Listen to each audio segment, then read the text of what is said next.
teoria unificada do todo tem uma tarefa monumental pela frente. Deve unir os elementos mais estranhos da mecânica quântica e da relatividade, as regras na macroescala e na microescala, o que é realmente difícil de fazer, porque estão acontecendo coisas muito estranhas no mundo quântico. Incerteza, quantos, superposições. Então, vamos começar por aí. Depois do meu último vídeo sobre este tema, recebi muitíssimos comentários de todos vocês ansiosos por ouvir a minha opinião sobre a resposta para tudo. Afirmei da última vez que acredito que alguma forma de teoria de cordas oferecia a melhor oportunidade para uma teoria unificada do todo. É hora de mostrar a vocês quanto trabalho pesado as cordas podem fazer em escala quântica. Sou Alex McCohen e você está assistindo Astram. Embora eu não pretenda ter resolvido as matemáticas da teoria, acredito que idealizei um modelo que une todos os fenômenos. As matemáticas da física quântica superaram rapidamente a sua compreensão de por que as coisas que observamos acontecem. Tentemos ajudar a compreensão conceitual a se atualizar. Como eu disse no meu último vídeo, tudo começa com as cordas. Vamos analisar algumas propriedades de uma corda vibrante. Isso nos ajudará a ver por que elas se prestam aos princípios quânticos. Precisamos começar com essa primeira palavra, quanto. Em poucas palavras, quanto deriva da mesma raiz que a palavra quantidade. É o estranho princípio de que, numa escala suficientemente pequena, o universo parece funcionar em quantidades discretas, em vez de operar numa escala contínua. Isso é um pouco contraintuitivo, como muitas coisas na mecânica quântica. Então, vamos ilustrar o que queremos dizer com um exemplo. Se você está correndo, eu poderia pedir-lhe para reduzir sua velocidade pela metade. Você poderia reduzir sua velocidade pela metade uma e outra vez e outra vez. Há um limite para a quantidade de vezes que você pode reduzir essa velocidade pela metade. Embora você pudesse ter dificuldades com a precisão necessária para fazer isso na física clássica, não há razão para que você não pudesse continuar reduzindo sua velocidade pela metade indefinidamente, já que não há limite na quantidade de vezes que você pode dividir um número por 2. Sempre há um número menor. No mundo quântico, isso não é assim. Quando se trata de níveis de energia, momento e outros atributos, quando você alcança um número suficientemente pequeno, descobre que o universo não funciona numa escala contínua, mas sim em quantidades discretas. Um elétron em um átomo de hidrogênio pode ter exatamente menos 3,6 elétron-volts de energia, ou pode ter menos 3,4 elétron-volts. Mas sob nenhuma circunstância pode ter um nível de energia entre esses valores. Isso foi demonstrado experimentalmente. Uma teoria do todo deve fazer uso de uma geometria do universo subjacente que esteja fundamentalmente quantizada. O conceito de algum tipo de rede de cordas se encaixa bem com essa descrição, particularmente quando as ondas estacionárias transversais e os harmônicos são introduzidos. Ao pinçar uma corda de guitarra, pode-se formar uma onda estacionária que tem um pico ou 2, mas não um valor intermediário.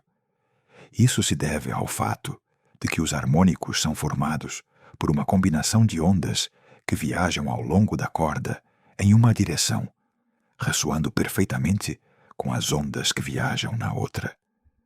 Se a velocidade ou a frequência das ondas não se alinharem perfeitamente, as duas ondas finalmente se interromperão entre si, o que provocará o colapso da onda estacionária. Somente as ondas com a quantidade certa de velocidade e energia podem criar ondas estacionárias em uma corda determinada. Assim, imediatamente temos um espelho interessante da nossa observação, de que as partículas subatômicas têm momentos e níveis de energia quantizados. O mesmo acontece com as ondas estacionárias nas cordas. O próximo ponto interessante a ser observado sobre as ondas é que, ao combinar a sequência correta de ondas senoidais, você pode criar qualquer padrão de onda que desejar. Isso é útil para criar a rica complexidade de um universo. Este princípio matemático foi descoberto pela primeira vez por Jean-Baptiste Joseph Fourier, um matemático francês, e é muito útil no estudo da transferência de calor e das vibrações, já que também funciona ao contrário. Qualquer onda pode ser decomposta em um número de ondas senoidais constituintes. Quando duas ondas tentam ocupar o mesmo lugar, elas se amplificarão se ambas estiverem subindo ou ambas descendo, mas se anularão entre si se estiverem em oposição. Isso pode resultar na formação de todo tipo de ondas. Ondas quadradas, ondas intermitentes e até mesmo ondas que têm um único pico e são planas em todas as outras localizações. Isso se torna mais fácil de fazer quanto mais ondas você tiver para superpor. Esta é uma observação interessante, pois ajuda a responder a uma pergunta importante que qualquer teoria do todo deve ser capaz de responder. De onde vêm as partículas? Quando digo partículas, não me refiro especificamente a moléculas ou átomos, mas sim aos componentes que formam esses objetos. Os átomos se dividem em prótons, nêutrons e elétrons. Os prótons e nêutrons se dividem em quarks, e há leptons e bósons. Sem necessidade de entrar no que são exatamente todas essas coisas, ou por que tem alguns dos nomes estranhos que tem, ou seja, quem decidiu chamar um quark de estranho, encantado ou fundo? Basta dizer que vem em muitos sabores diferentes. Estes são os blocos de construção mais pequenos da realidade que conhecemos até agora. Por que existem? Bem, em um modelo que utiliza cordas, são a ascensão e a queda de uma onda. Isso coincide com a observação de Einstein de que a massa e a energia eram essencialmente o mesmo em diferentes formas, como se estabelece em sua equação. E igual a mc ao quadrado. Uma onda é o movimento da energia. A massa também pode ser isso. Quanto mais estreito é o pico da onda, mais definida está uma partícula em termos de sua localização nessa corda. Poderias discordar da ideia de que ambas as ondas representam a localização de uma única partícula. No entanto, curiosamente, isso coincide com outra faceta importante das partículas. Às vezes, são um pouco vagas sobre onde estão exatamente no espaço. Se sabes muito sobre mecânica quântica, é provável que tenhas ouvido falar do princípio da incerteza de Heisenberg. Esta é a ideia de que não podemos conhecer o momento e a posição de uma partícula ao mesmo tempo. Obtemos uma aproximação decente em grande escala. É bastante fácil ver onde estás e para onde vais. Mas em níveis suficientemente pequenos, isso torna-se impossível de fazer. Quanto mais precisamente sabemos onde está um fóton, menos informação temos sobre o seu momento e vice-versa. Isso não se deve apenas a termos mais técnicas para observá-los. Aparentemente, esta é uma verdade fundamental. No entanto, se pensarmos nas partículas como a soma de muitas ondas sobrepostas, isso de repente faz muito mais sentido. Dê uma olhada nesta onda. Ela está perfeitamente definida em termos de para onde se dirige. Mas se considerarmos os picos desta onda como a localização da partícula subatômica, ou pelo menos a possibilidade de que a partícula esteja nesta localização, há muitos lugares onde ela pode estar. Assim, para esta corda dada, temos um conhecimento perfeito quanto à sua velocidade e direção, mas estamos incertos sobre a sua posição no espaço de corda dado, perfeitamente em linha com o princípio da incerteza de Heisenberg. Se fizermos convergir várias ondas diferentes em um único ponto, podemos aproveitar o truque matemático de Fourier para cancelar alguns dos picos da nossa onda. Quanto mais ondas adicionamos que vêm de diferentes direções, mais a nossa partícula se define no espaço. Mas olha para a nossa partícula agora. Quantas cordas a atravessam? Cada uma delas é uma linha vetorial separada, que representa o momento em uma direção diferente. Já não é tão possível determinar para onde esta partícula irá a seguir, já que há várias opções que poderiam ser verdadeiras. Fixar perfeitamente uma partícula, em termos da sua localização, requereria linhas vetoriais, que poderiam levar a qualquer parte. Isso começa a entrar em um território onde você precisaria de informações de todo o universo, antes que uma única partícula pudesse ser verdadeiramente resolvida em termos da sua localização no espaço e no tempo, o que é um pouco de dor de cabeça. Talvez o universo se vire com aproximações próximas, na maior parte do tempo, até que alguém olhe de perto. Para este modelo, devemos descartar o nosso conceito de partícula como um objeto localizado, mas em vez disso, as definimos como a convergência de diferentes ondas que se unem em um único ponto e depois divergem novamente. Esta divergência não nos parece correta. Nos incomoda a ideia de que as nossas partículas só existam realmente em um dado momento e se dissipem depois. No entanto, aqueles de vocês familiarizados com o experimento da dupla fenda, que cobri em um vídeo anterior, reconhecem que isso coincide de maneira surpreendente com outro resultado experimental estranho. Um único fóton liberado de um emissor e que passa através de duas fendas, de alguma forma passará por ambas, interferindo consigo mesmo na sua viagem.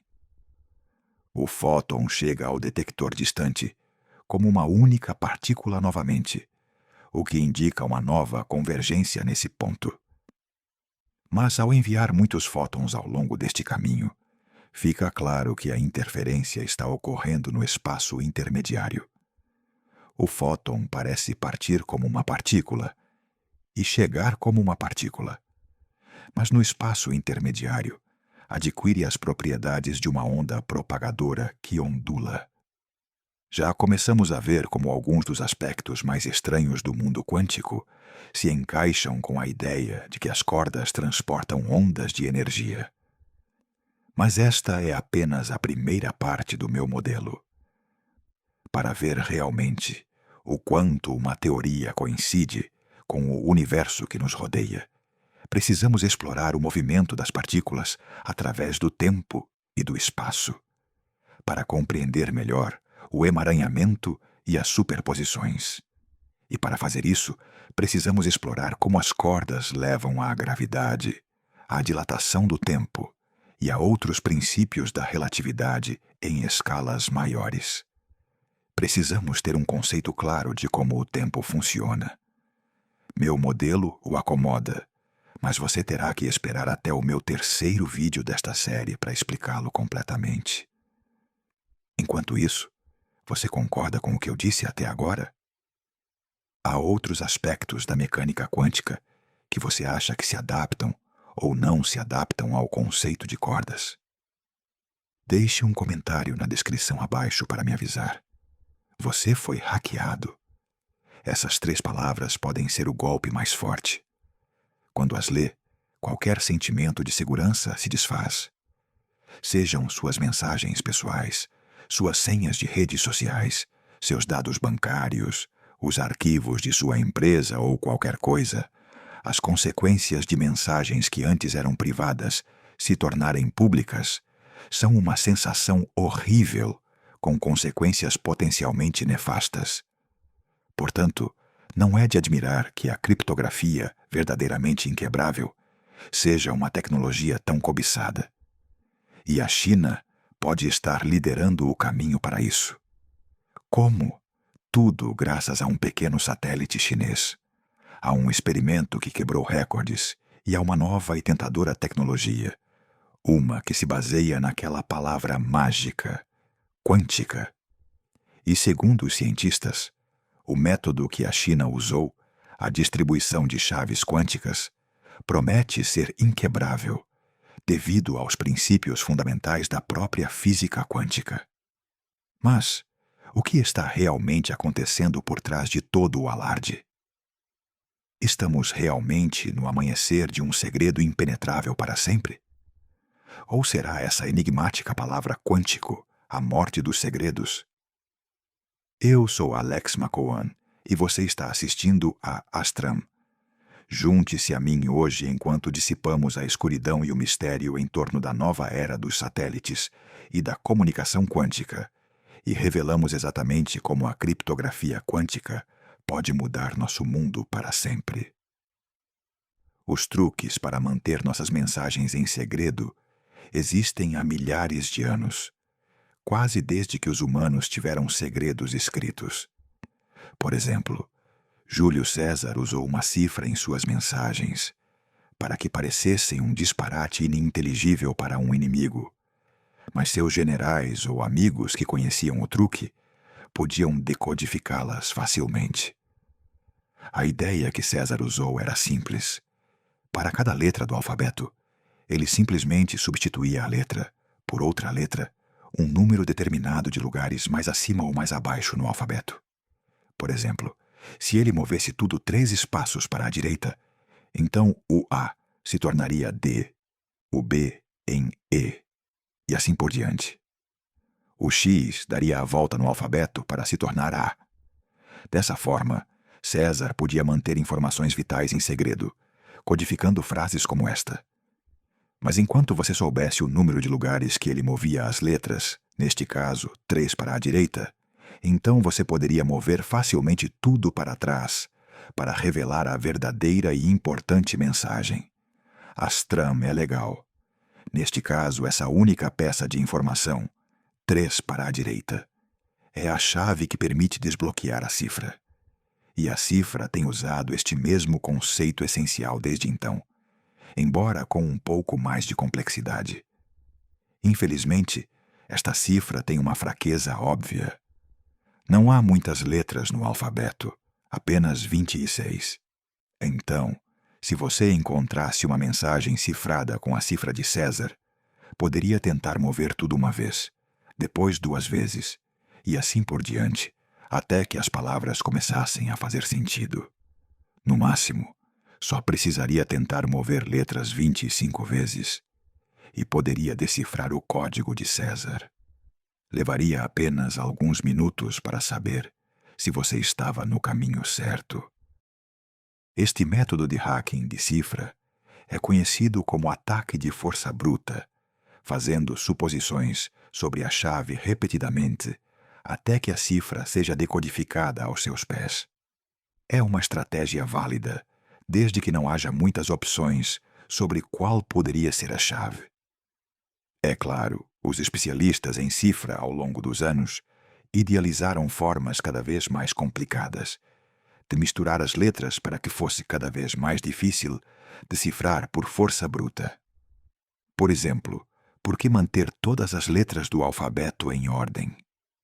As cifras de palavras-chave não se preocupam com isso. Este segundo tipo de cifra funciona simplesmente decidindo uma palavra-chave e depois colocando o resto do alfabeto em sua ordem normal, depois dessa palavra-chave. Usar a confusão resultante como ponto de partida da sua cifra significa que um decifrador de códigos nunca poderá quebrar seu código simplesmente movendo tudo. Agora eles precisam saber a palavra-chave, ou não. Tecnicamente, com paciência suficiente, este tipo de cifra ainda é decifrável, mesmo sem a chave. É claro, existem aproximadamente 43 septilhões de formas em que você poderia reorganizar o alfabeto, o que naturalmente levaria muito tempo para tentar cada opção individualmente. Se você tentasse uma disposição, levaria mais tempo do que a história do universo. Mas ainda é tecnicamente decifrável por força bruta. Se você encontrar uma maneira de acelerar este processo de adivinhação, levaria muito tempo para os humanos fazerem algo assim.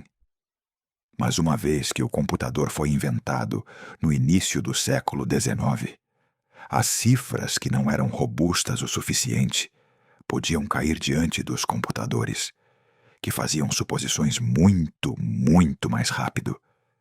Se um humano adivinhando é como um martelo batendo na porta, os computadores são como martelos pneumáticos. As CPUs modernas podem realizar milhares de milhões a trilhões de cálculos por segundo. Embora ainda levasse muito tempo para um computador decifrar uma cifra de palavra-chave, os trilhões são muito menos do que os septilhões. Afinal, este tempo pode ser consistentemente reduzido ao utilizar mais poder computacional. Existe o temor de que agências governamentais como a CIA tenham supercomputadores secretos com CPUs ilimitadas que abusam da força bruta para decifrar as mensagens. Para combater isso, a criptografia moderna já não se baseia especificamente em cifras. Em vez disso, muitos tipos de criptografia, como os sistemas criptográficos RSA amplamente utilizados, baseiam-se em problemas matemáticos complexos, para os quais não existe um algoritmo conhecido que um computador possa usar para resolvê-los. RSA funciona pegando dois números primos massivos e multiplicando-os entre si. O número resultante, chamado módulo, é parte da chave pública que é compartilhada com outros. Para desbloquear a criptografia, um hacker precisa saber quais dois números primos foram usados para criar o módulo, e não há uma maneira fácil de fatorá-lo em seus números primos. Mesmo um supercomputador teria dificuldades. Em última análise, o princípio por trás da criptografia aumentou em complexidade, mas principalmente funciona sob a mesma ideia básica. As mensagens são confundidas, misturando-as de acordo com algum tipo de regra. E se você possui uma determinada chave, a mensagem pode ser decifrada. Tecnicamente, essas mensagens podem ser decifradas por métodos de força bruta, mesmo sem a chave. Mas as chaves se tornaram tão complexas que, mesmo com potentes supercomputadores, os métodos de força bruta supostamente levariam milhares de anos para serem eficazes. Então, nossas mensagens estão seguras? Não. Porque há um ponto de vulnerabilidade. Se você quer decodificar uma mensagem criptografada, o remetente da mensagem ainda deve lhe dar a chave.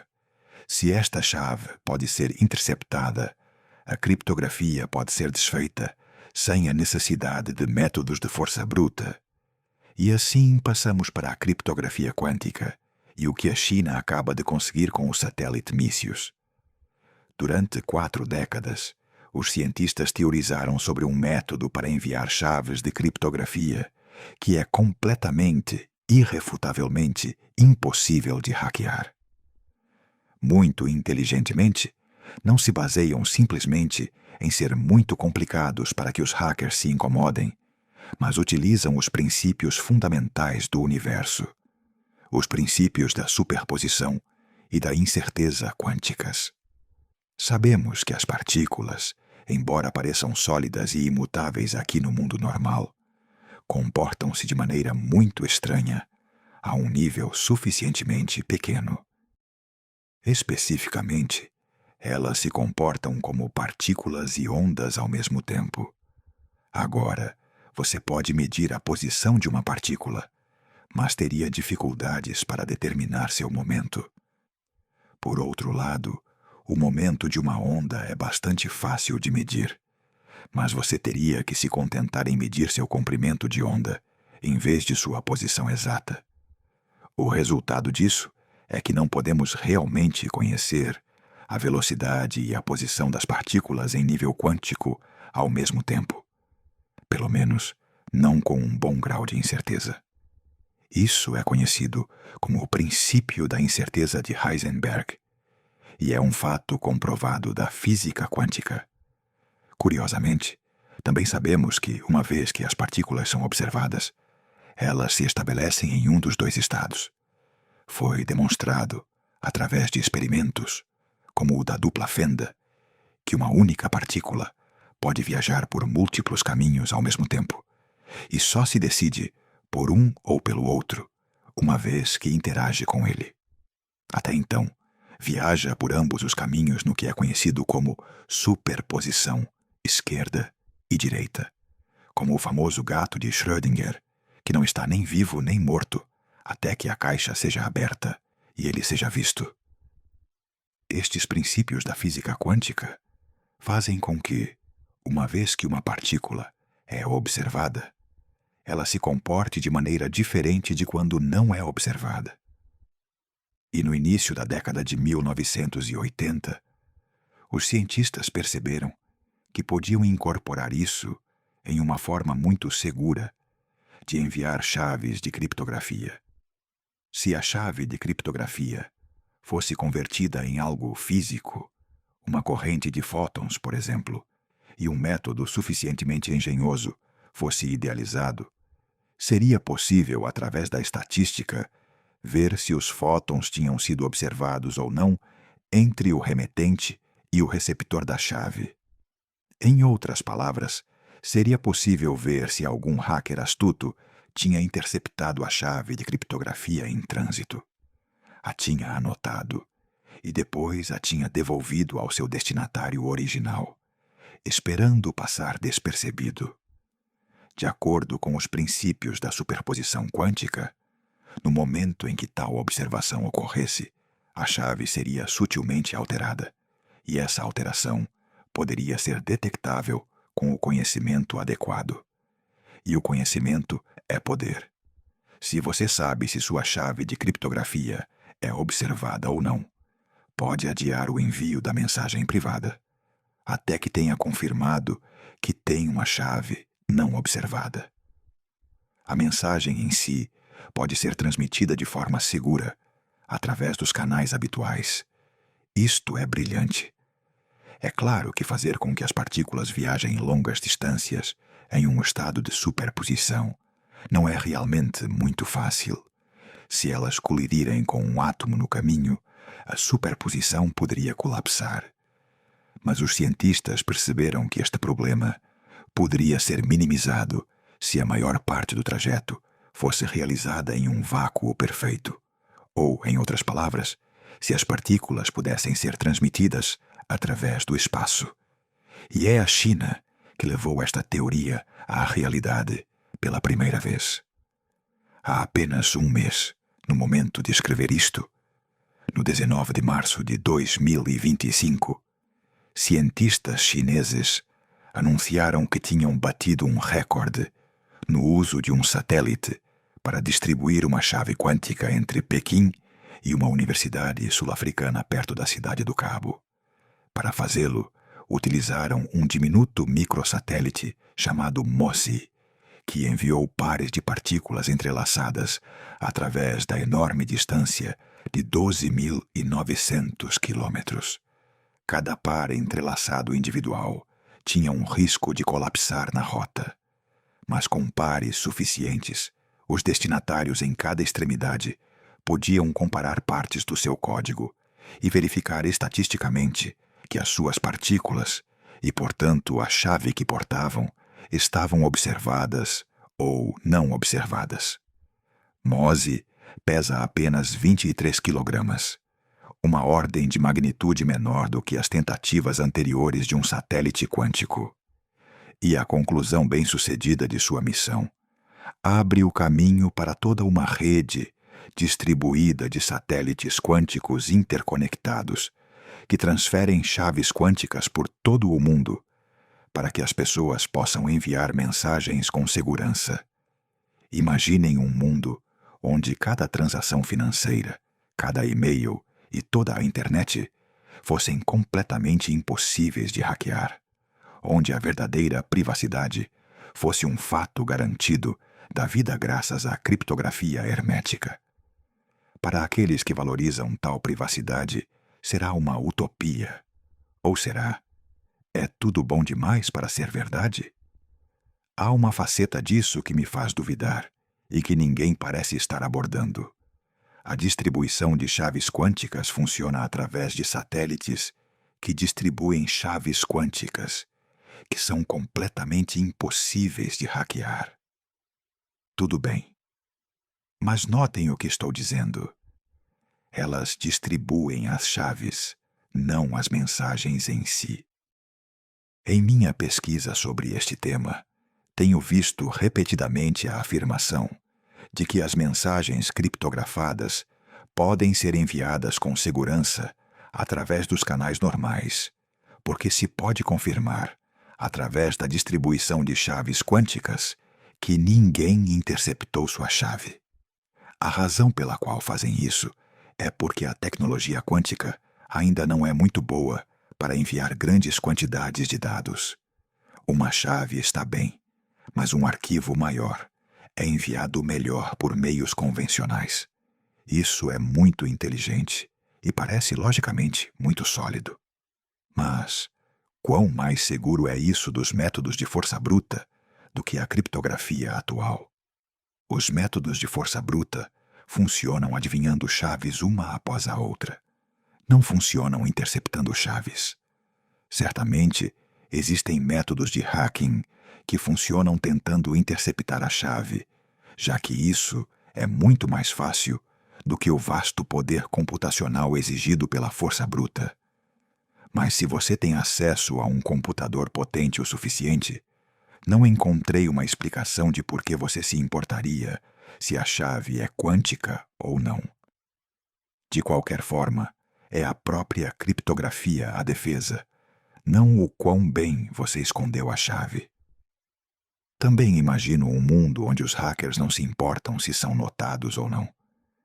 Embora isso significasse que a mensagem secreta nunca foi enviada porque nunca foi encontrada uma chave segura, se os hackers simplesmente mantivessem a vista em um satélite, eles efetivamente negariam o uso desse satélite ao seu proprietário. Os ataques de negação de serviço são um método nefasto que os hackers utilizam para obrigar as pessoas a dar-lhes o que querem. Imaginem se seu satélite quântico, enormemente caro, pudesse se transformar em um pedaço de metal inútil, porque muitas mensagens estavam sendo interceptadas. Mas voltemos à primeira preocupação. Certamente, poderia ser apontado que a maioria das pessoas não tem acesso a supercomputadores potentes. Portanto, para o hacker médio, os métodos de força bruta simplesmente não são uma opção. Mas uma nova tecnologia está se aproximando que poderia mudar tudo isso. E também está utilizando essa palavra mágica, quântica. Os especialistas acreditam que o primeiro computador quântico disponível publicamente está a apenas uma década ou algo assim de distância. É provável que os computadores quânticos não substituam todos os computadores clássicos.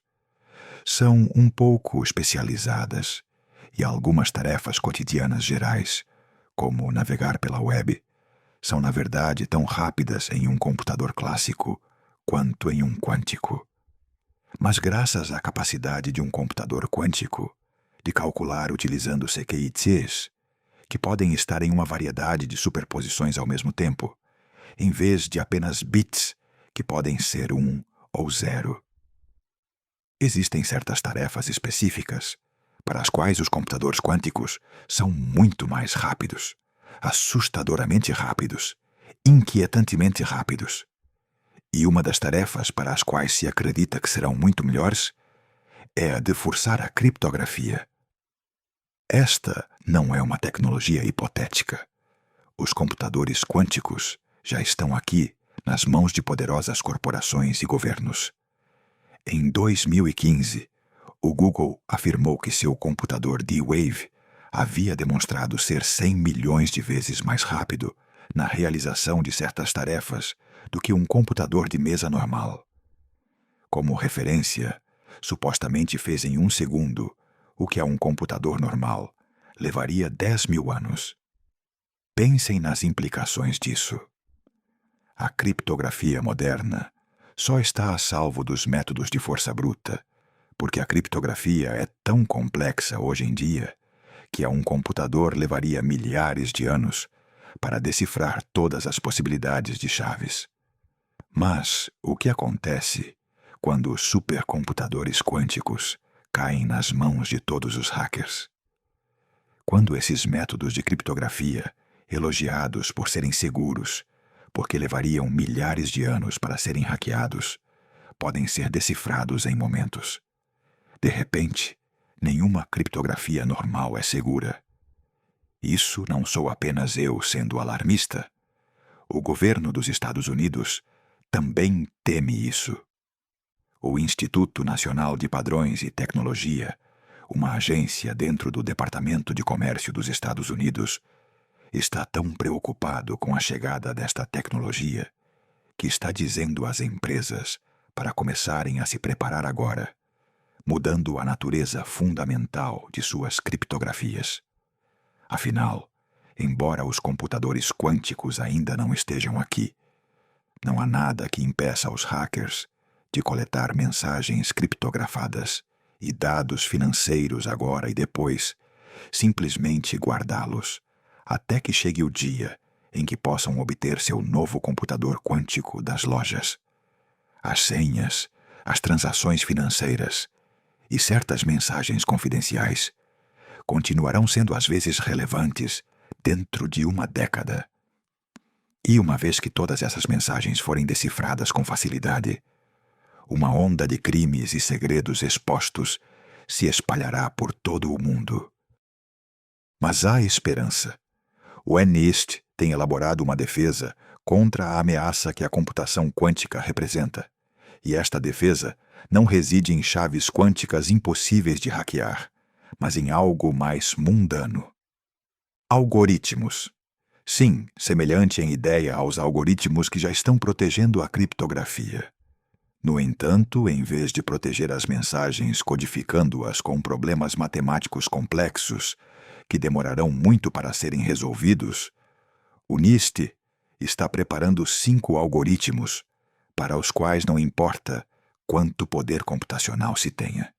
Por exemplo, seu padrão FIPS 204 utiliza reticulados matemáticos, pontos no espaço com um número arbitrário de dimensões para trabalhar. A chave requer que um padrão particular seja encontrado dentro do reticulado, como localizar o caminho específico em um labirinto de 5 dimensões. Como não existe um algoritmo matemático conhecido que possa encontrar este caminho de forma eficiente, não há um algoritmo que possa ser dado a um computador quântico. Eles lutam com as dimensões adicionais e não podem resolver o problema mais rápido do que um computador clássico. Para dizer de forma simples, não importa quão fortes sejam seus músculos se você não sabe onde martelar.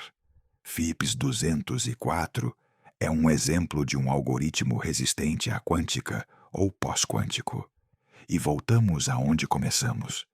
Uma nova tecnologia surgiu, e tanto os hackers quanto os especialistas em criptografia recebem os mesmos brinquedos novos. Cada um alcança avanços massivos em seu campo. Mas assim como com o boom dos computadores, a situação se estabiliza. Os computadores ameaçaram a privacidade, mas depois, finalmente a restauraram. A tecnologia quântica melhora a privacidade e encontra novas formas de ameaçá-la. O ciclo da história se repete com os desenvolvedores, criando novos algoritmos, e os hackers tentando encontrar pontos fracos. E cada sucesso de um lado impulsiona o outro a se esforçar ainda mais. Então, os satélites quânticos inauguraram uma era onde a privacidade é garantida? Duvido muito. Mesmo que a chave seja completamente segura, os hackers sempre podem encontrar outra forma de entrar. Mas, igualmente, A computação quântica derrubou todas as defesas e pôs fim ao segredo para sempre. Também me encontro cético. A força bruta logo poderia ser mais eficaz como ferramenta de hacking. Mas as empresas e os governos já estão se voltando para novas defesas que podem suportar a tempestade que se aproxima. Mas quem pode ter certeza? Neste momento, o futuro está em uma espécie de superposição própria, ao mesmo tempo seguro e inseguro, privado e público. E assim como todas as coisas quânticas, essa superposição só entrará em colapso uma vez que seja observada em primeira mão. Em um dia, há 35 anos, uma coleção de átomos e partículas se combinou em uma estrutura discreta e complexa que, de alguma forma, era mais do que a soma de suas partes. Os elementos envolvidos foram principalmente oxigênio, 65% da massa total para ser exato.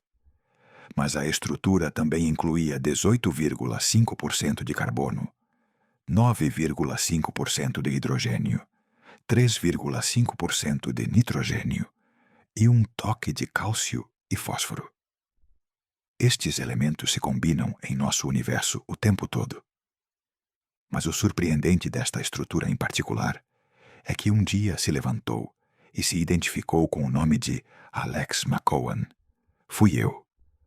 O mesmo aconteceu aos elementos que te formaram a ti e a todos que conheces, e aos elementos que compõem todos os que viveram. O que, se pensares, é decididamente estranho. Como é que o que é essencialmente um monte de rochas, ar, água e produtos químicos tem um sentido de identidade? E, no entanto, de alguma forma, foi isso que aconteceu. A consciência surgiu do pó e aparentemente continua a surgir. O que levanta a questão: onde exatamente a consciência entrou nesta equação? No final, com um cérebro humano completamente desenvolvido, com um cérebro animal, uma planta, uma única bactéria. Ou podemos afirmar que se a matéria pode ser consciente, um único átomo de matéria também é consciente? Eu sou Alex McCowan e estás a ver Astram. Acompanha-me hoje pela toca do coelho, enquanto entramos no país das maravilhas que é a consciência, as nossas melhores teorias sobre como surge, e enquanto tentamos responder a uma simples pergunta. Pode uma partícula ser consciente? Para começar, reconhecerei que, à superfície, isso parece uma pergunta frívola. A maioria das pessoas tem um instinto bastante bom sobre o que é consciente e o que não é. Tu és consciente. Afinal, tens um sentido de identidade. Tomas decisões e consideras a informação que os teus sentidos te trazem e atribuis valor ao que experimentas. Parafraseando um famoso filósofo chamado René Descartes, não podemos duvidar da nossa própria consciência porque, caso contrário, quem estaria a duvidar? Penso, logo existo. Além disso, geralmente estamos bastante seguros da consciência dos outros humanos que nos rodeiam. Embora não possamos ver dentro das suas cabeças, geralmente podemos atribuir-lhes a mesma capacidade de pensamento e experiência que desfrutamos, exceto, claro, quando estão no outro lado do espectro político que nós. Mas os nossos instintos começam a ser um pouco mais hesitantes depois disso. Perguntou-se aos investigadores em comportamento animal, numa pesquisa, se acreditavam que os animais que estavam a estudar eram conscientes. Embora 92% dos inquiridos se tenha mostrado feliz em dizer que os primatas não humanos eram conscientes, apenas 73% estendeu este atributo a outros mamíferos. Para os polvos, reduziu-se a 64%. Aves, 61%. E para os insetos, apenas 51% dos investigadores inquiridos acreditava que tinham um sentido intrínseco de si mesmos. É provável que a população em geral sinta algo similar. No entanto, Aqui já nos desviamos para o grande problema da consciência, a crença e os sentimentos. A pesquisa anterior baseou-se no instinto dos entrevistados, já que a experiência consciente é muito difícil de provar. Apenas considerem o debate em torno de se a inteligência artificial conta como consciência quando pode imitar os humanos de maneira bastante convincente. É consciente uma mensagem gravada, uma nota escrita? Tudo isso dificilmente é uma base sólida para a boa ciência. Precisamos de algo um pouco mais preciso e mensurável, se quisermos responder se a matéria mesma pode possuir consciência, o que é desafortunado, já que atualmente não existe tal prova. De fato, há muito pouco consenso entre filósofos e cientistas cognitivos sobre o que é realmente a consciência ou a qualia. Instâncias de experiência consciente subjetiva, como a chamam. Há muitas teorias sobre como a obtemos.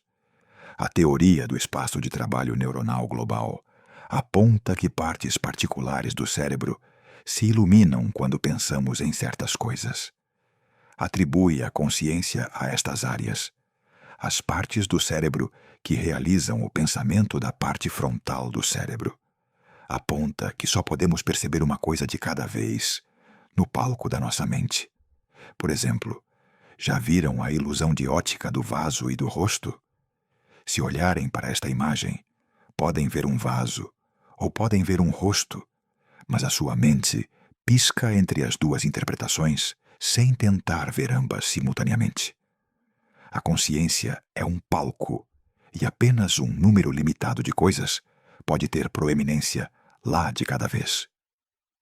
No entanto, outra teoria destacada, chamada Teoria da Informação Integrada, toma um caminho diferente. Afirma que a consciência é um produto da informação e, portanto, a consciência não se forma nas partes do cérebro que realizam o pensamento per se, mas nas partes do cérebro que realizam a percepção. Um grupo de informação grande o suficiente que pode influenciar-se a si mesmo sempre será consciente. Segundo esta teoria, um caso de estudo interessante que apoia esta ideia é o que acontece contigo quando estás dormido ou inconsciente. Agora, poderias considerar que a consciência é a tua capacidade para perceber eventos, avaliá-los, formar opiniões sobre eles e depois tomar decisões sobre o que fazer a respeito. Mas mesmo quando estamos a dormir, quando estamos inconscientes, esta capacidade não desaparece por completo. Por exemplo, o que acontece quando fazes cócegas no nariz a uma pessoa que dorme? Depois de alguns momentos de cócegas, poderiam mover-se para afastar a tua mão, ou pelo menos mover a cara para evitar. Pode-se dizer que você possui consciência mesmo neste cenário?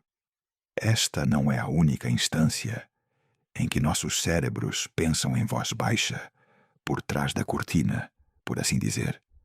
Foi descoberto que algumas pessoas com deficiência visual possuem algo conhecido como visão cega. São cegos.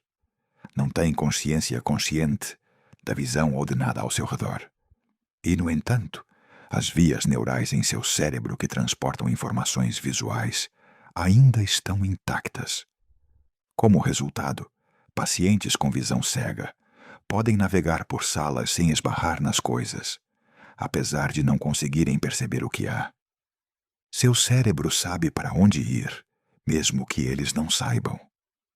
A consciência é mais do que apenas os pensamentos de nível superior que experimentamos.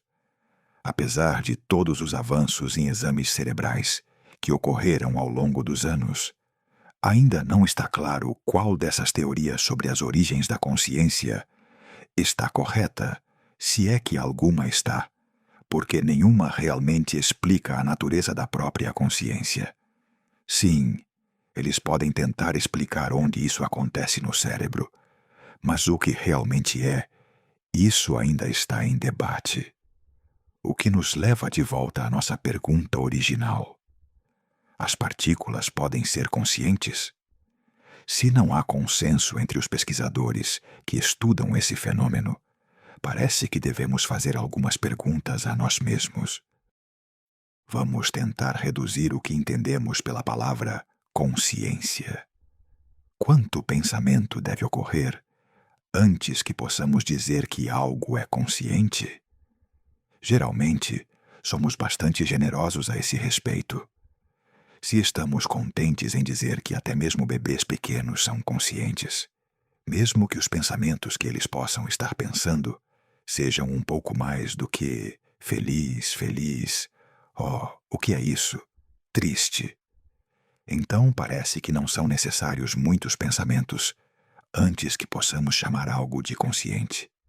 De fato, se você olhasse para uma rocha e pudesse demonstrar com absoluta certeza que ela pensou em um único pensamento, acredito que é razoável dizer que, por um momento, essa rocha possuiu pelo menos uma pitada de consciência.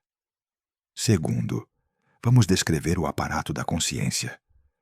Como já foi aludido, a consciência é um produto do cérebro.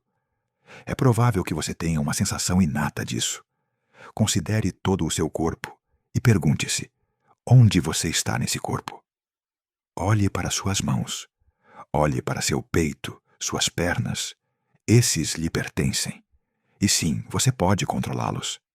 Mas é aí que você está? A parte de você que é consciente? Improvável. A maioria das pessoas, quando questionadas sobre isso, diria que seu eu central existe no espaço atrás de seus olhos. Ou seja, exatamente na mesma localização que seu cérebro. E isto faz sentido. Tire o cérebro e o corpo já não está vivo. Cessa toda a atividade cerebral e a sensação de si mesmo desaparece por completo. A experiência consciente está conectada à atividade cerebral. E o que é exatamente a atividade cerebral? Impulsos elétricos que se movem através de neurônios. Cada vez que pensamos, os neurônios estão se ativando. Podemos não ser capazes de explicar exatamente por que isso leva à consciência humana, mas é isso que a evidência indica que está acontecendo. Então, quantas neurônios são necessárias antes que possamos dizer que estamos pensando um pensamento? 1 bilhão, 1 milhão, apenas uma. Isso parece depender do seu próprio ponto de vista pessoal. Que limiar de atividade é necessário antes que você esteja disposto a dizer que algo é consciente? Há uma linha que algo deve cruzar? Ou é uma escala onde qualquer coisa acima de zero é suficiente? Você mesmo terá níveis variáveis de atividade cerebral entre o sono e a vigília. Você está consciente e inconsciente, ou possui um certo nível de consciência o tempo todo? Talvez a resposta seja realmente que a consciência é um espectro, tal como postulam os teóricos da TI, Teoria da Informação Integrada. E se estamos dispostos a aceitar que apenas um único pensamento, ou mesmo uma única neurônio que se ativa é necessário, antes que possamos concordar que algo é consciente, ainda que mal, então se torna possível concluir que a consciência deve estar presente em quase tudo o que existe, qualquer coisa que transporte impulsos elétricos. Isso bem pode incluir coisas que não têm cérebro de forma alguma. E até onde mais isso desce? Se afirmamos que uma única neurônio que se ativa representa uma partícula infinitesimal de consciência, devido aos processos químicos e elétricos que ocorrem dentro dela, isso significa que podemos ir ainda mais fundamental com a consciência? Uma neurônio se ativa quando a carga elétrica muda, provocando a ativação de um potencial de ação, enviando um sinal elétrico ao longo do axônio. Se esse sinal elétrico é a fonte da consciência, isso significa que a consciência existe devido aos elétrons e aos íons em si? Outras coisas com elétrons em movimento também são ligeiramente conscientes? Fiação que transporta eletricidade? Átomos que reagem quimicamente entre si, trocando elétrons e alterando sua carga? Ou vamos ainda mais fundo até o nível quântico? Sabemos que as partículas existem em um estado de superposição, até que algo aconteça que colapse a função de onda e uma partícula seja forçada a decidir se está aqui ou lá. Ela está realmente decidindo naquele momento? Empregando um pequeno nível de consciência? Não sei. Isto é pura especulação neste ponto, já que a ciência não tem uma ideia universalmente acordada do que causa o colapso da função de onda. Tudo o que sabemos é que acontece. E, curiosamente, acontece em algum lugar entre o início da propagação da função de onda e quando algo se torna conscientemente consciente dessa função de onda, de uma maneira que a mede. Faça o que quiser com essa informação. A consciência na escala das próprias partículas é certamente estranha de se considerar, mas há alguns físicos de peso hoje em dia que estão abertos a que os efeitos quânticos desempenhem um papel importante na consciência, incluindo o prêmio Nobel Roger Penrose. Existe até um termo oficial para isso: panpsiquismo, o conceito de que tudo contém pelo menos uma pequena porção de consciência, que é a forma como a consciência pode surgir da matéria em primeiro lugar. E o que é você, se não partículas organizadas que você consumiu ao longo da sua vida? Parece contrário ao senso comum, mas o mesmo acontece com muitas das leis do universo. Estranho ou não, tem vantagens sobre a alternativa, que me parece um pouco preocupante. Quando dizemos que é necessário algum tipo de limiar, antes que estejamos dispostos a dizer que algo é consciente, há muita margem para sermos arbitrários em onde exatamente colocamos esses limites. Poderíamos dizer que tudo o que tem cérebro é consciente, animais e humanos. Poderíamos dizer que todos os humanos são conscientes e todos os animais não são. Mas, de maneira preocupante, um humano mais inteligente com mais poder cerebral e mais neurônios disparando poderia decidir que cada humano com menos neurônios disparando do que ele não passa no teste de consciência. Ou talvez um dia descobramos uma forma de vida alienígena e nos encontremos na inquietante posição em que nenhum humano é inteligente o suficiente ou possui o limiar correto de atividade elétrica em seu cérebro para ser considerado consciente de acordo com a definição de um alienígena. Pode uma partícula ser consciente? Certamente, não creio que os átomos andem pensando que os elétrons já não são o mesmo que nos velhos tempos, ou que os prótons sintam que os nêutrons são um pouco sem graça. Mas se toda a nossa consciência se deriva desses elementos fundamentais da física, e ainda não encontramos algum ingrediente extra além disso, então é a ideia de que as partículas são conscientes realmente tão descabida? Pelo menos um pouquinho. Naturalmente, seria impossível de medir. Mas nesse sentido, as partículas estão em boa companhia. Atualmente, é cientificamente impossível provar que algo ou alguém em todo o universo é consciente, com apenas uma exceção: tu. Cientificamente, não podes provar a consciência em ninguém mais. Então, quantas pessoas queres incluir no clube? Quais são os teus pensamentos sobre a consciência? São todas as partículas conscientes? Se não, o que é a consciência e de onde vem? Se gostas deste tema, há um similar que eu gostaria de fazer em um vídeo sobre o livre-arbítrio. Realmente não entramos nisso neste roteiro, mas é um tema fascinante. Avisa-me nos comentários abaixo se isso é algo que gostarias de ver. Pode a informação viajar para trás no tempo? É o tipo de coisa que seria realmente útil se fosse verdade. Poderias dizer ao teu eu passado para não comer aquele burrito que não lhe fez bem, ou poderias revelar a ti mesmo os números ganhadores da lotaria, mas simplesmente não acontece. Apenas os paradoxos resultantes fariam com que todo o assunto fosse ridículo. No nosso universo, o tempo sempre parece fluir em uma direção, para a frente. A ideia de viajar para trás no tempo, ou mesmo simplesmente comunicar com o teu eu passado, parece tão extravagante que é impossível que seja verdade. Então, por que é que a nível quântico a informação parece estar a fazer precisamente isto? O quê? Não notaste que as partículas se comunicam para trás no tempo? Bem, talvez precisemos falar sobre o quão estranha é a mecânica quântica. É um efeito que, se compreendido, algum dia poderia nos trazer tecnologias como a comunicação mais rápida que a luz ou a viagem mais rápida que a luz, pelo menos se de alguma forma pudéssemos aproveitá-lo. Mas mesmo que não possamos, é uma visão inegavelmente estranha do mundo invisível que nos rodeia. Eu sou Alex McCohen e estás a ver Astram. Estão prestes a ver alguns experimentos do mundo real que são incrivelmente estranhos.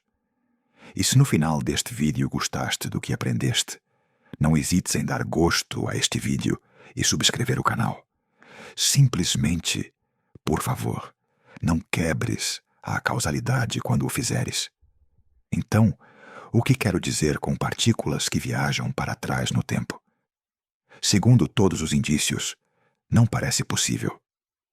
Em vídeos anteriores, mencionei que os objetos exigiriam energia infinita para ir rápido o suficiente, mesmo para atingir a velocidade da luz. Então, como poderia algo ir tão rápido a ponto de reverter a direção habitual do tempo e chegar a um destino não apenas instantaneamente, mas antes de partir? Nem mesmo a luz pode fazer isso, e é o mais rápido que conhecemos. Bem, esta regra de que nada viaja mais rápido que a luz é maiormente verdadeira para o universo em escala macro em que vivemos. E por escala macro, refiro-me a tudo o significativamente maior que um átomo. Mas o físico John Stuart Bell notou uma exceção a esta regra quando se trata de partículas quantum entrelaçadas. De acordo, então comecemos por aí. O que é uma partícula quantum entrelaçada? Na física quântica, é possível atingir duas partículas de tal forma que fiquem vinculadas para que, ao medir uma partícula, você aprenda coisas sobre a outra. Por exemplo, se você sabe que as partículas originalmente tinham um total de 0 momento e aprende o momento de uma das partículas recém-entrelaçadas quantum, você sabe que o momento da outra partícula será o reverso exato, garantindo que o total continue sendo 0. Efetivamente, ao medir uma partícula, você pode aprender coisas sobre a outra. Isso também funciona para outras propriedades das partículas, como a posição, a polarização ou o spin. Na superfície, não há nada de muito estranho nisso. Não é diferente de eu me encontrar com um amigo e discutir nossos planos para a noite. Concordamos em sair e concordamos que eu pagarei a noite e meu amigo não. Então, não importa quão longe vamos em nossa saída noturna, ou mesmo se em algum momento nos separamos, eu sei que pagarei e meu amigo saberá que ele não o fará. É assim que Einstein pensava que funcionava. Só que acabou que Einstein estava errado, porque acontece que meu amigo e eu não discutimos de antemão quem pagaria. E o mais estranho de tudo, ainda estamos de acordo um com o outro de qualquer forma, 100% das vezes. Não importa quão separados estejamos. Isso é o estranho do entrelaçamento quântico e da física quântica em geral. Gostamos de pensar nas partículas como se tivessem propriedades fixas. No entanto, nosso primeiro experimento alucinante mostra que as partículas só têm propriedades quando você detecta essas propriedades. Até então, elas são algo vagas sobre toda a questão das propriedades. Em vez disso, Elas apenas se baseiam em probabilidades conforme definido por uma equação de onda quântica. Isso não faz sentido intuitivamente. Olhar para algo não deveria ser o que lhe dá propriedades, certo? Bem, como você saberia? Se uma árvore cai na floresta, faz barulho? De acordo com a física quântica, não necessariamente. Vamos falar sobre o primeiro experimento alucinante, o experimento de Bell. A matemática para isso é bastante complicada, mas tenham paciência comigo. Vale a pena a jornada.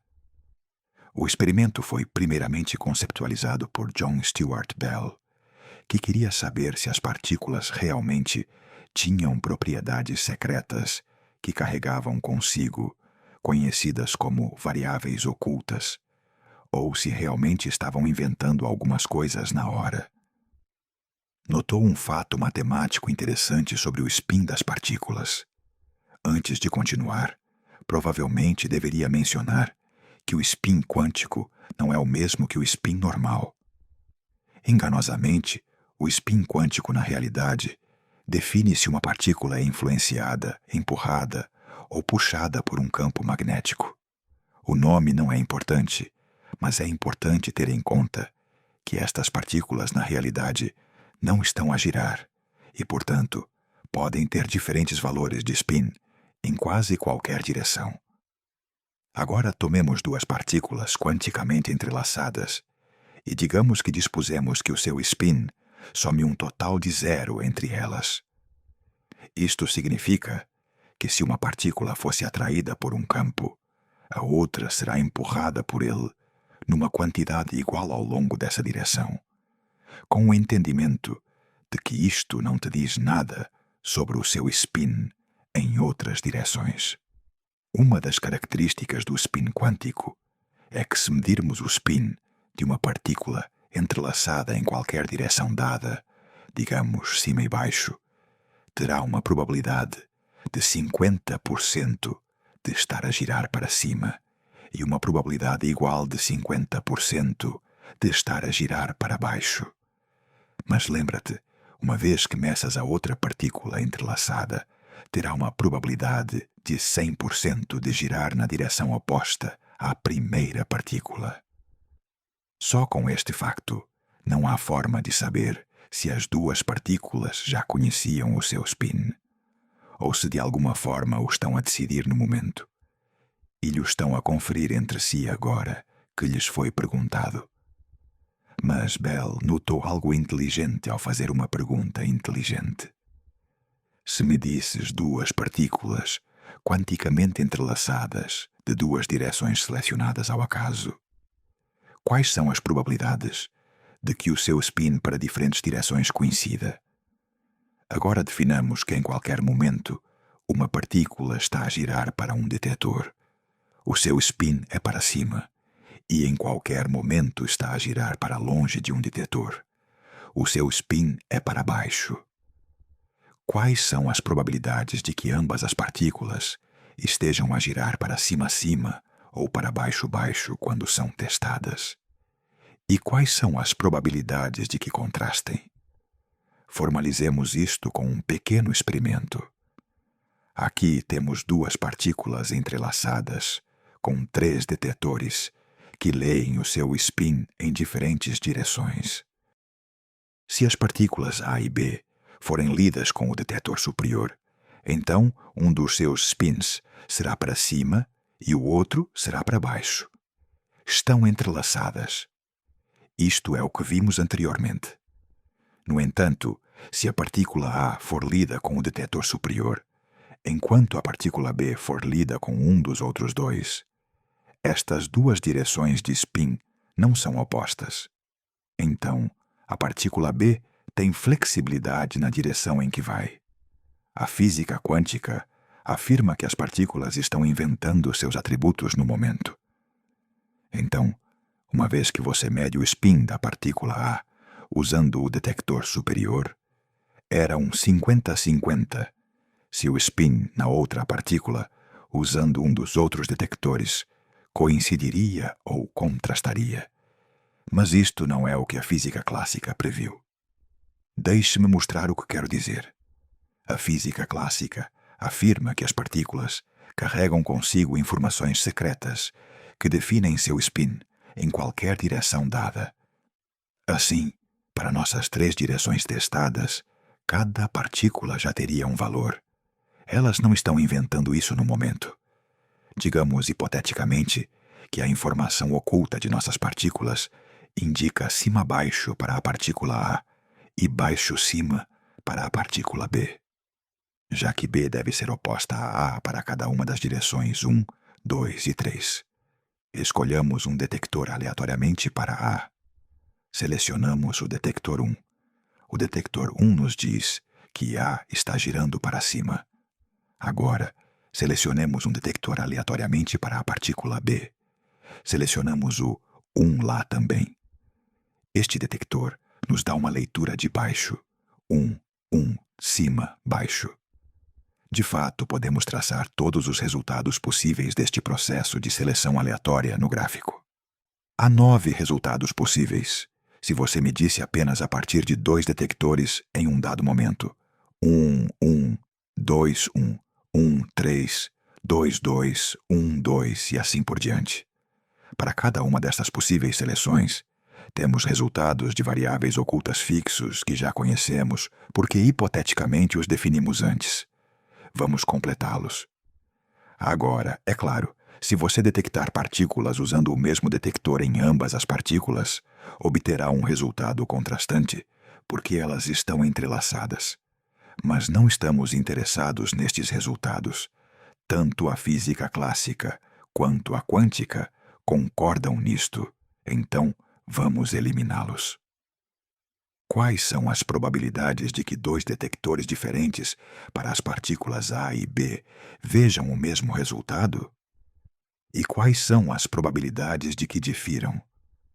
Lembre-se, a física quântica esperava que fosse 50-50. As partículas estão inventando seus valores no momento. Então, é perfeitamente aleatório o que escolherão, já que não estão confinadas pela regra oposta aqui.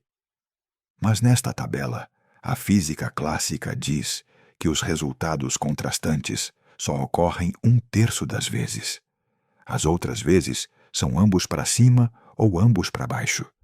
Se fizermos isto muitas vezes, atribuindo diferentes direções cada vez, e ignorarmos as exceções, por exemplo, onde os spins das partículas são todos cima-cima-cima ou baixo-baixo-baixo.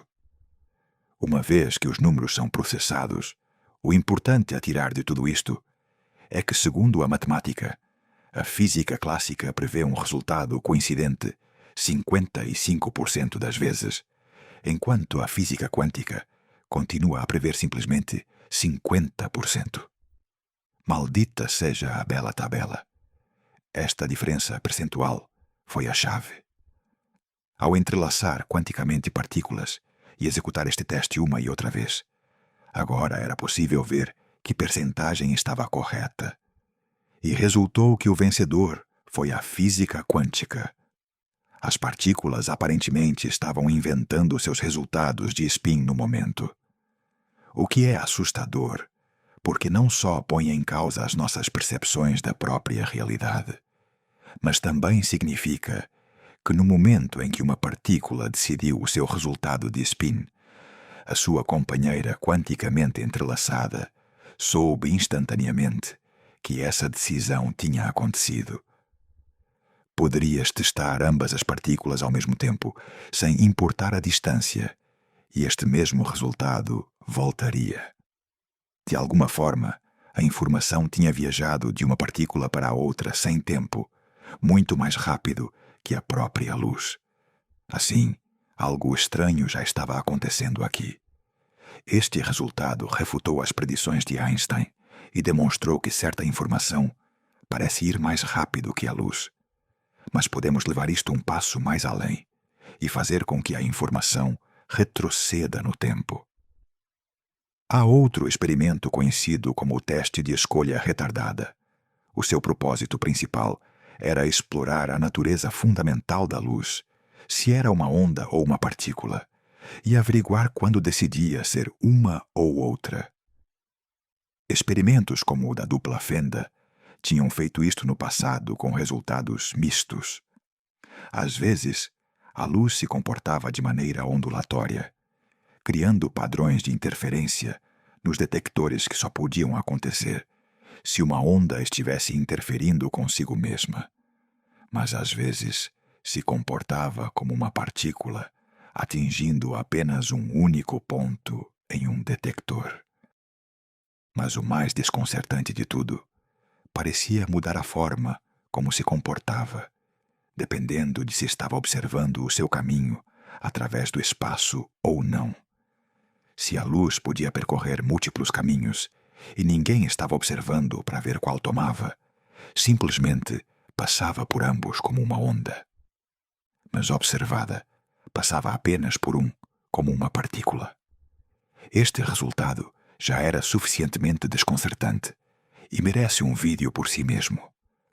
Mas no ano 2006, vários cientistas o levaram um passo mais além, fazendo uma pergunta interessante.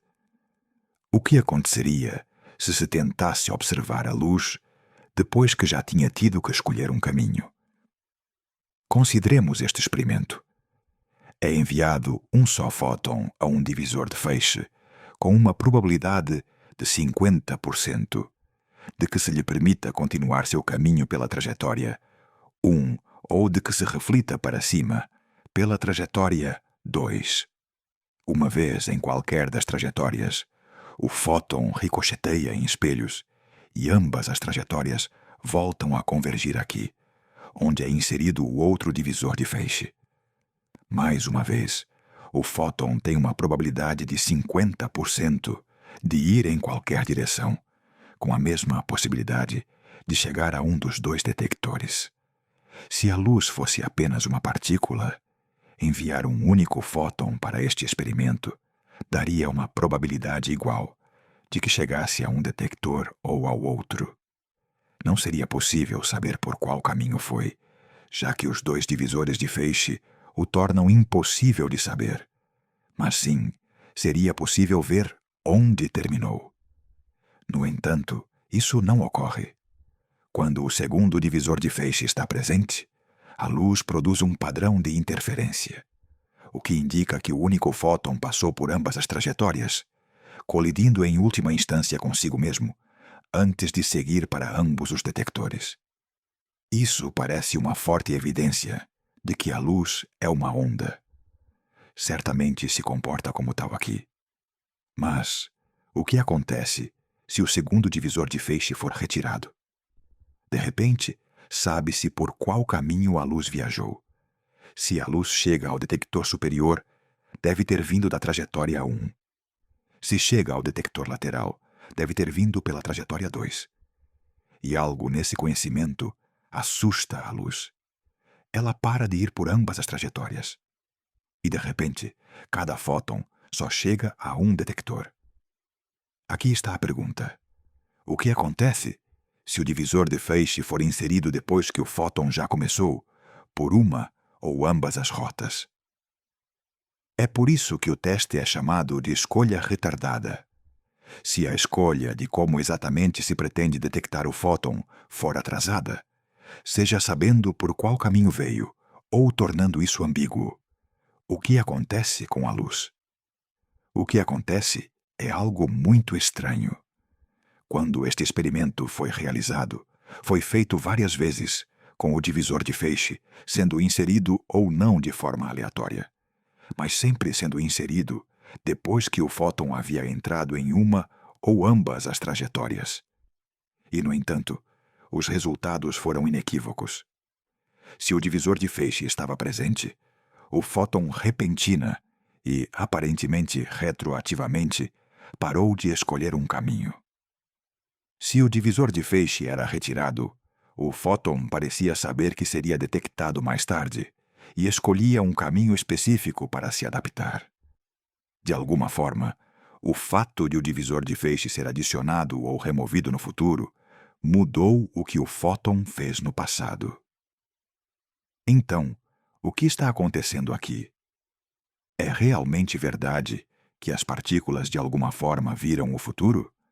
O experimento fez com que informações fossem enviadas de volta ao passado? Ou há algum outro princípio em jogo aqui que explica tudo isso, que dá conta da transmissão instantânea de informação entre partículas quânticas e permite que seja perfeitamente racional, que a luz possa viajar por um caminho ou por ambos ao mesmo tempo? Pessoalmente, inclino-me a pensar que isso é mais provável. Claramente, não entendemos o que está acontecendo aqui, mas é preciso admitir que se não entendemos o que está acontecendo, não há nada que diga que a causalidade não esteja sendo ignorada. De alguma forma, talvez a nível quântico, o tempo realmente é mais fluido do que é aqui no universo maior. Talvez o espaço e o tempo simplesmente não se apliquem lá embaixo. E talvez um dia alguém possa desenvolver uma teoria que permita que todos esses estranhos fenômenos finalmente façam algum sentido. Até então, só teremos que continuar fazendo a mesma pergunta. A informação pode viajar para trás no tempo? Até então, todos teremos que concordar em uma coisa. A física quântica é esta. Estamos perto de 1000 membros no Patreon e é muito emocionante ver nossa comunidade crescer. Se você quer vídeos sem anúncios, papéis de parede e se juntar a uma comunidade de centenas que amam o espaço, inscreva-se abaixo para que finalmente possamos chegar a 1000. É mais que um número. É um marco para todos os que fizeram parte da jornada de Astram. Cada novo astronauta torna esta constelação maior, a conversa mais profunda e a experiência mais rica para todos. Assim, se você estava assistindo de fora, agora é o momento perfeito para se juntar à comunidade.